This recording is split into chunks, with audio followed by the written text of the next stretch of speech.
Hello students, ये आपका part 12 video है चैप्टर का। पार्ट 12 वीडियो में प्रश्नावली 9.3 पे और क्वेश्चन नंबर है 26।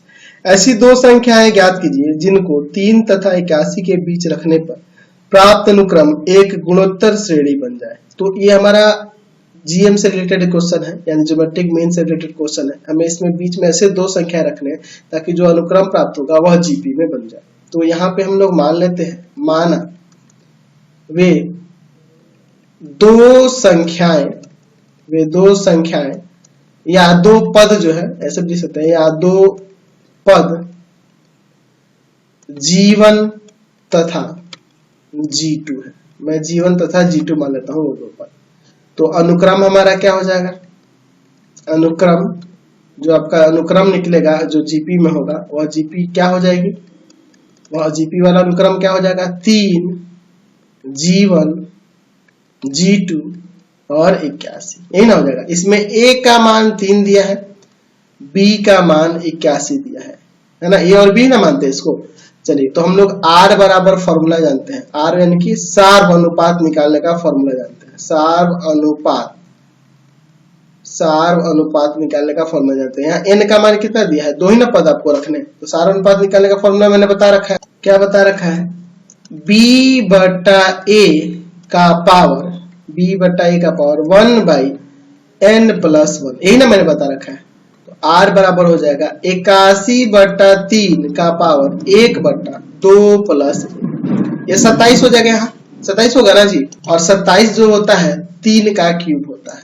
तो R बराबर 3 का क्यूब और पावर में यहाँ 1/3, 3 से 3 कट जाएगा। R का मान कितना आ गया? 3 आ गया। R बराबर में 3 आ गया। R निकल गया और यहाँ पे ये A आपका दिया हुआ है। तो ये आपका दूसरा और तीसरा पद हुआ ना। G1 निकालना है जो कि दूसरा पद हुआ AR, यानी कि 3 गुना 3 आपका 9 आ जाएगा। G2 निकालना है AR स्क्वायर, एक्चुअल में तीसरा पद होगा ना इस जीपी के लिए। तो 3 गुना में 3 का स्क्वायर, तो 3 का स्क्वायर 9, 9 3 27। तो ये आपके दो पद 9 और 27 हो जाएंगे। समझ गए? चलते हैं अगले क्वेश्चन पे। क्वेश्चन नंबर 27 देखिए, कह रहा है कि n का मान ज्ञात कीजिए ताकि यहाँ पे ये जो दिया है a का पावर n प्लस 1 है। ध्यान देना, n प्लस 1 है। यहाँ ध्यान देना, मैं पढ़ दे रहा हूँ। आपके बुक में थोड़ा सा हल्का दिया इसलिए मैं इसको पढ़ के आपको बता दे रहा हूँ। प्लस b का पावर n प्लस 1, ठीक है, बटा में a का पावर n प्लस b का पावर n, a तथा b के बीच गुणोत्तर माध्य है। ठीक है, यहाँ पे दिया हुआ है। यहाँ पे आपके प्रश्न के अनुसार यहाँ पे दिया है कि a तथा b के बीच का गुणोत्तर माध्य यह है। तो हमें n का मान ज्ञात करना है। तो हम लोग जानते हैं a तथा b का गुणोत्तर माध्य ज्योमेट्रिक मीन जो होगा वो √√a होता है ना। प्रश्न से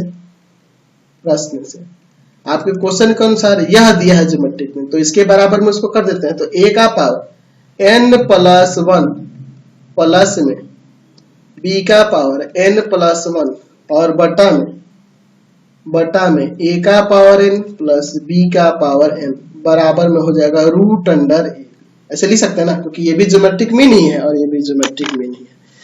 रूट हटाते हैं पहले दोनों तरफ वर्ग करके, दोनों तरफ वर्ग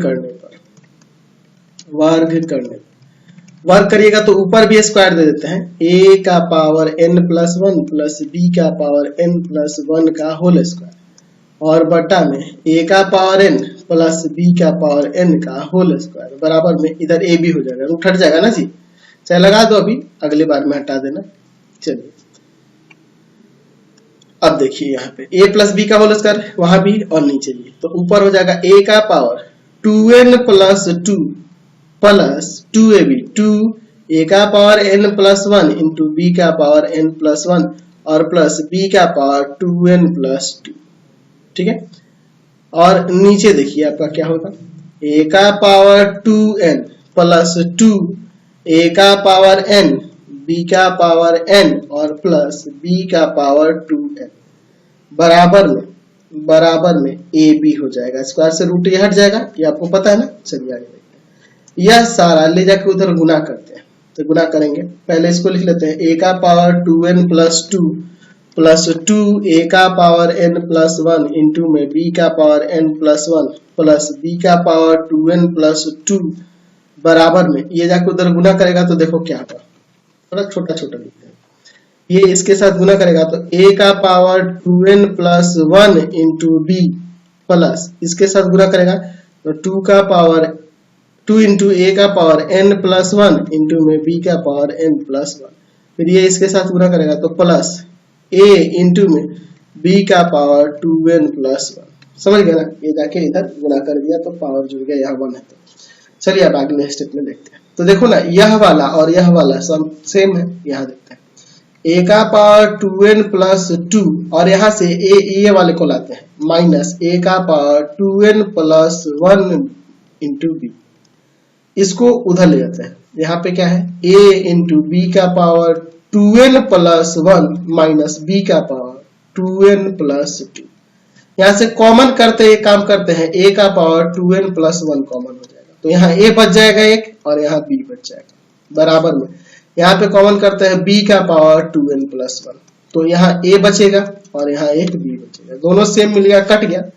अब देखिए इसको मैं भाग में लाता हूँ तो a का पावर 2n प्लस 1 और बटा में हो जाएगा b का पावर 2n प्लस 1 और उधर 1 बच जाएगा। यहाँ पे मैं a बटा b का पावर 2n प्लस 1 लिख सकता हूँ और 1 को मैं a बटा b का पावर 0 लिख सकता हूँ।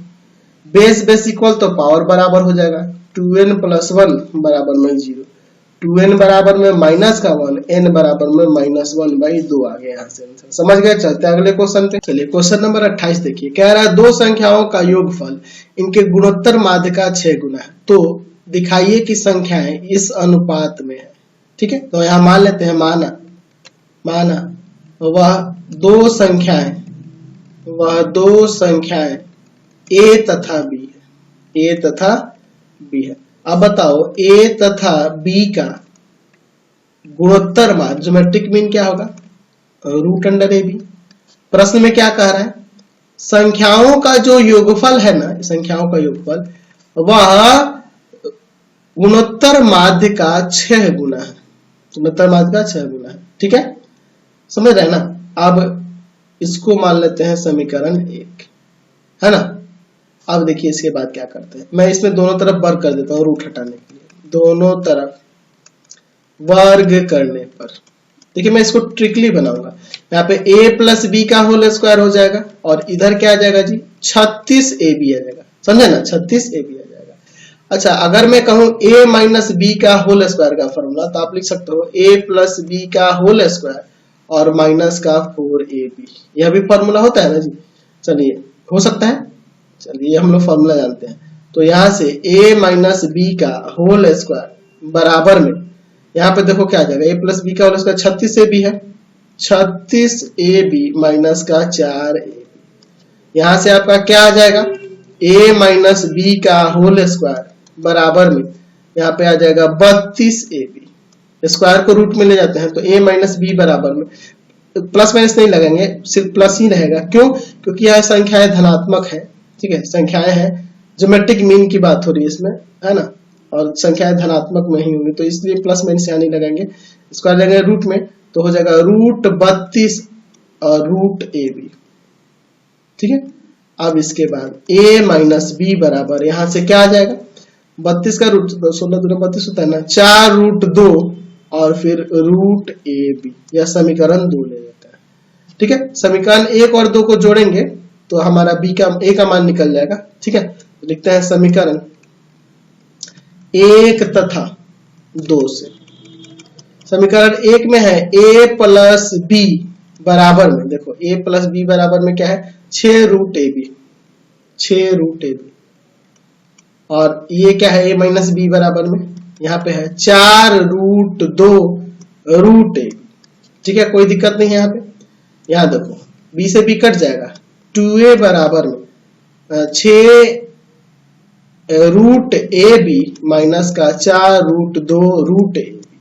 यहाँ कॉमन करते हैं, 2a है ना बराबर में, यहाँ से क्या कॉमन होगा 2 और √ab भी कॉमन होगा तो √ab को बाद में यहाँ पे 3 बचेगा माइनस 2√2, सॉरी प्लस है ना, यहाँ जोड़ रहे हैं ना, प्लस में है, प्लस में 2√2 √ab। समझ गए ना, मैंने 2 भी कॉमन किया और रूट ए भी कॉमन कर लिया। अब इस 2 को उधर भाग में लेके चले जाते हैं तो ए का वैल्यू आ जाएगा, 2 से 2 कट जाएगा या डायरेक्ट भी हटा दो, 3 plus 2 root 3, 3 plus 2 root 3 sorry 2 root 3 2 root 2 sorry 2 root 2 root ए बी, यह ए का मान आएगा, 3 प्लस 2 रूट 2 रूट ए बी आ गया। अब देखिए समीकरण 1 से, समीकरण 1 में क्या है, a प्लस बी बराबर में है 6 रूट ए बी। मैं यहां पर एक काम करता हूं, यहां a का मान रख देता हूं। a का मान क्या है, 3 प्लस सॉरी ब्रैकेट यहां से होगा ना, 3 प्लस 2 रूट 2 रूट ए बी प्लस में b बराबर में 6 रूट ए बी, यही ना होगा। चलिए अब इसके बाद देखते हैं, इसको ले जाते उधर माइनस में और a b common, root A b common कर लेते हैं तो यहाँ बचेगा 6 माइनस 3 माइनस 2 रूट 2 रूट ए बी। समझ गया ना, ध्यान से देख, कॉमन कर दिया मैंने, रूट ए बी को भी और घटा भी दिया, यहाँ घटेगा तो 3 minus 2 root 2 root A B.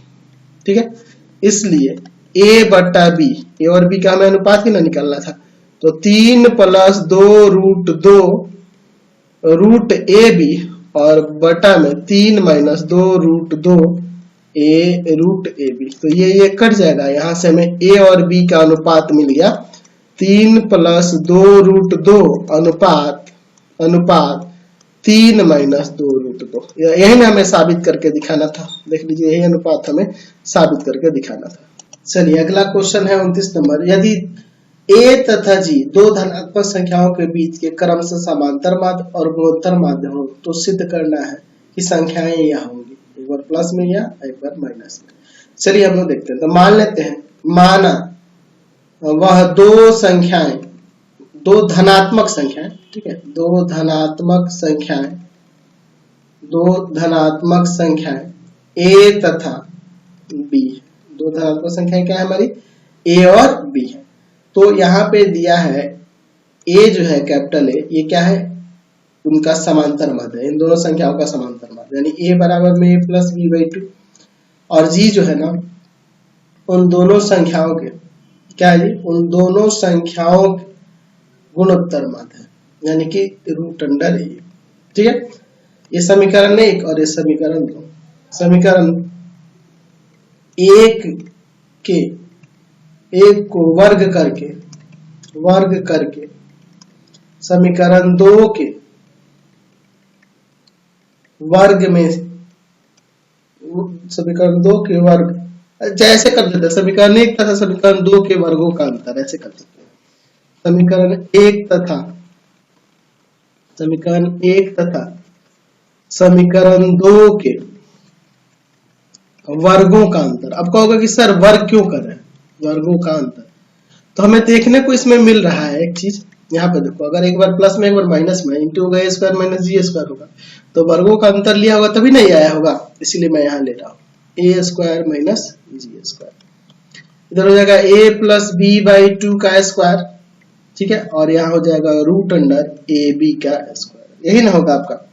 चलिए अब इसके बाद इसे सॉल्व करते हैं आगे, ठीक है, यहाँ पे हो जाएगा a square minus ji square बराबर में a प्लस बी का होल स्क्वायर और बटा में आपका 4 माइनस यहाँ a b आ जाएगा, रूट हट जाएगा, a square minus ji square बराबर में, इधर एलसीएम ले लें 4 a प्लस बी का होल स्क्वायर माइनस का 4ab, तो ये ऊपर फॉर्मूला बन जाएगा a माइनस बी का होल स्क्वायर। अभी पिछले क्वेश्चन में भी हम लोग देखे थे, a square minus ji square बराबर में हो जाएगा a माइनस बी का होल स्क्वायर बटा में 4, a square minus ji square बराबर में a माइनस बी बटा में 2 का होल स्क्वायर, ऐसे कर सकते हैं ना जी, कर सकते हैं, कोई दिक्कत नहीं है। स्क्वायर जाएगा इधर रूट में, रूट लग जाएगा a स्क्वायर माइनस, संख्याएं धनात्मक इसलिए प्लस माइनस नहीं लगाएंगे, a माइनस बी बटा, यह समीकरण 3 मान लेते हैं। ठीक है, अब देखिए, चूंकि a बराबर में है a प्लस बी बाई 2, ये समीकरण एक ऊपर था ना जी। चलिए अब देखिए समीकरण 1 तथा 3 को जोड़ने पर, ठीक है, जोड़ने पर देखते हैं जोड़कर, क्योंकि प्लस माइनस था ना ऊपर, ए प्लस माइनस यहाँ था, पहले जोड़ लेते हैं फिर घटा के भी देखा जाएगा। ए प्लस रूट अंडर ए स्क्वायर माइनस जी स्क्वायर बराबर में हो जाएगा ए प्लस बी बटा 2 प्लस ए माइनस बी बटा 2। एलसीएम लेते हैं 2, ए प्लस ए माइनस बी, यहाँ बी से बी कट जाएगा, 2a बटा में 2, ठीक है, 2 से 2 कट गया, ए आ गया, तो इसका और इसका योग ए आ गया, यानी प्रथम पद आ गया। अच्छा लिखते हैं समीकरण 1 में से समीकरण 3 घटाने पर, समीकरण 3 घटाने पर, घटा के देखते हैं तो हो जाएगा a minus root under A square minus ji square बराबर में a plus b by 2 minus a minus b by 2। चलिए अब यहां भी सॉल्व करके देखते हैं, ठीक है, तो हो जाएगा यहाँ पे 2 a प्लस बी, या माइनस से साइन बदल जाएगा ना, a प्लस माइनस का a प्लस का b हो जाएगा, a से a कट जाएगा, 2b बटा 2, 2 से 2 काट दो, b आ गया।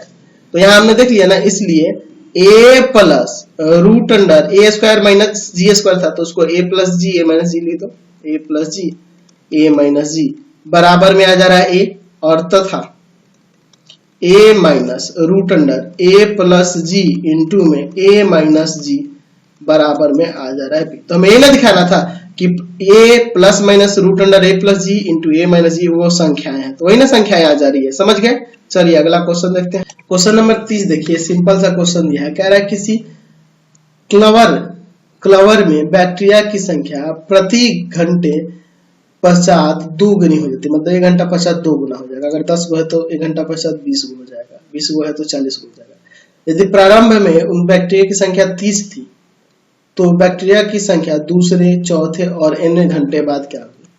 माना प्रथम या प्रारंभ में बैक्टीरिया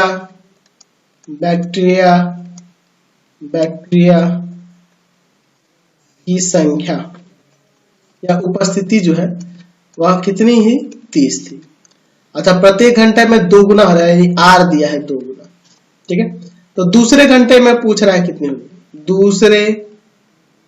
दूसरे घंटे में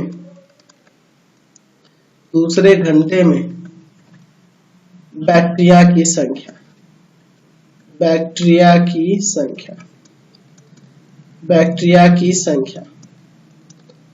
हाँ, दूसरे घंटे के बाद जोड़ देते हैं, दूसरे घंटे के बाद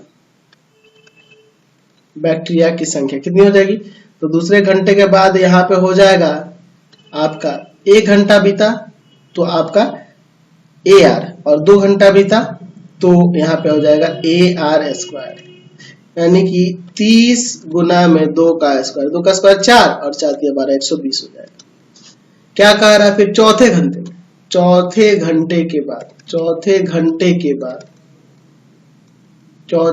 के बाद बैक्टीरिया की संख्या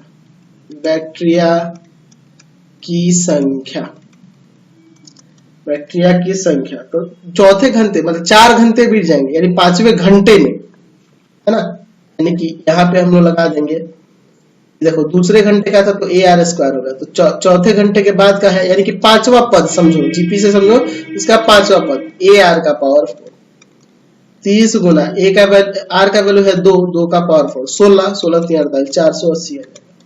फिर पूछा nवें घंटे के बाद क्या होगी, nवें घंटे के बाद बैक्टीरिया की संख्या nवें घंटे के बाद बैक्टीरिया की संख्या, nवें घंटे के बाद यानी कि यहाँ n+1 समझो निकालना है, ठीक है ना, क्या हो जाएगा AR का पावर n, यानी कि 30 ब्रैकेट में 2 का पावर n, ये आपका आंसर हो जाएगा, समझ गए। चलिए चलते अगले क्वेश्चन पे। चलिए क्वेश्चन क्या कह रहा है, 31 नंबर, 500 रुपए की धनराशि 10% वार्षिक चक्रवृद्धि ब्याज पर 10 वर्षों के बाद क्या होगी ज्ञात कीजिए। ठीक है, तो यहाँ पे हम लोग देख लेते हैं, पहले जो हमने बैंक में डिपॉजिट किया, प्रारंभ में जो राशि है, प्रारंभ में राशि जो है वह कितनी थी, 500 रुपए थी, 500 रुपए थी। अच्छा, प्रथम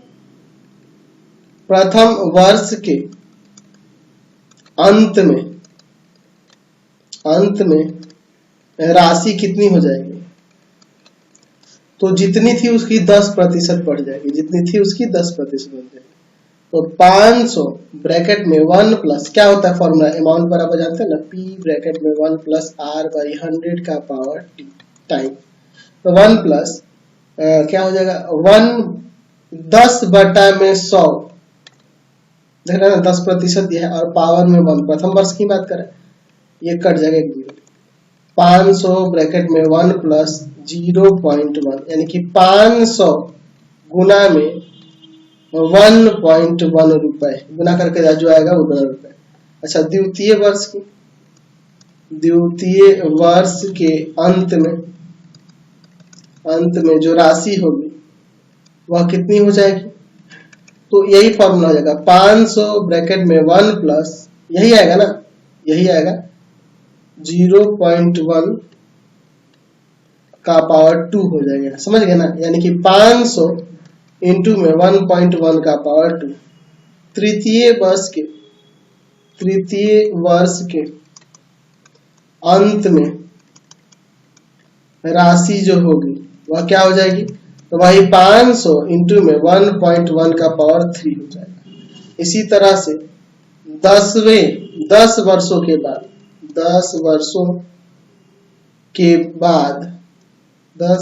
के बाद राशि कितनी हो जाएगी, तो 500 इंटू में 1.1 का पावर 10, ये आपका आंसर हो जाएगा, समझ गए। अगला क्वेश्चन देखा जाए, बहुत इंटरेस्टिंग क्वेश्चन दे दिया। यदि किसी द्विघात समीकरण के मूल उनके समांतर माध्य और गुणोत्तर माध्य हैं, क्रमशः 8 और 5 है, समांतर माध्य और गुणोत्तर माध्य यहाँ पे 8 और 5 दिया हुआ है, ठीक है। जो उसकी कह रहा है द्विघात समीकरण के मूलों के समांतर माध्य और गुणोत्तर माध्य दिए गए हैं। मान लेते हैं, माना अल्फा तथा बीटा द्विघात समीकरण के मूल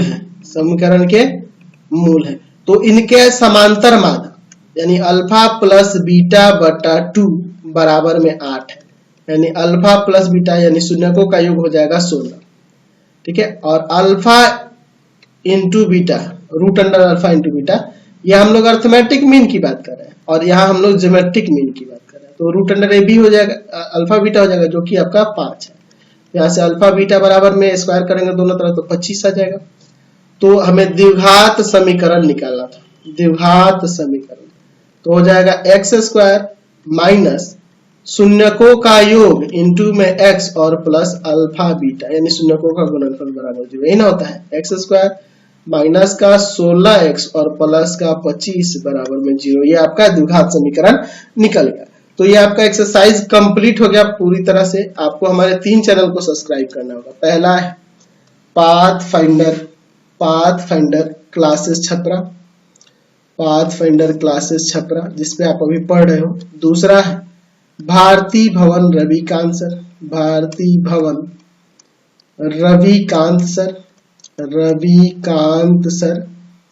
और तीसरा चैनल है रविकांत सर के नाम से। तीनों चैनल को सब्सक्राइब करेंगे। इससे रिलेटेड वीडियो के लिए सीधे डिस्क्रिप्शन में जाएंगे और इससे संबंधित नोट्स के लिए www.ravikantsir.in पर जाएंगे। Thanks for watching the video. Comment करके जरूर बताइएगा हमारे चैनल के वीडियो आपको कैसे लगते हैं।